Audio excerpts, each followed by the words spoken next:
জয়নগরে কেন এলাম সেটা বলবার আগে একটা কথা বলি, না আগেই বলে দিই, আসলে আমি ডাক্তারি করতে আসিনি, শুটিং করতে এসেছি।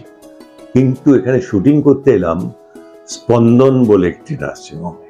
এই যে এসো এসো, এই মানুষটি হরিসাধন। এই লোকে, এখানকার লোকেরা সবাই তো হরিসাধন ডাক্তারবাবুর নার্সিংহোম বলে। এই স্পন্দন, আমি এসে কিন্তু মুগ্ধ। আমার সিনেমার শুটিং যা হয়েছে সেটা তো হয়েছে, সে সম্বন্ধে একটু বলবো। তার আগে এই প্রতিষ্ঠানটার কথা বলি। মুগ্ধ এই জন্যে, এদের প্রত্যেকের সঙ্গে আতিথেয়তায় আর ভিড় কিরকম হয় সে আমি নিজের চোখে দেখেছি।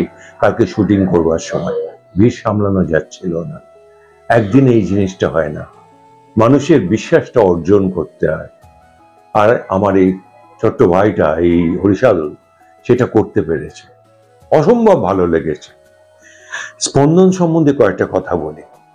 এই তল্লাটে জয়নগর অঞ্চলে, কলকাতার কিন্তু খুব একটা দূরে নয়, আমার তো আসতে বোধহয় ১.৫ ঘন্টা লেগেছে। তো এইরকম একটা জায়গায় এইরকম একটা প্রতিষ্ঠান যেখানে সমস্ত রকম অপারেশন হয়, শুধু অপারেশন নয়, আইসিইউ আছে, আইটিইউ আছে। বাচ্চাদের জন্য এরা আবার পিআইসিইউ করতে যাচ্ছে, এনআইটিইউ করবে বললো, শুনে এত ভালো লাগছে। আর ডায়ালিসিস তো হয়ই।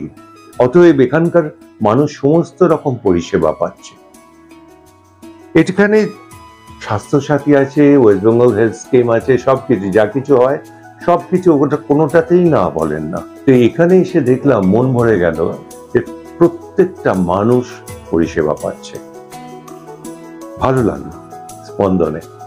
আপনারা তো জানেনই, আমি এতটা জানতাম না।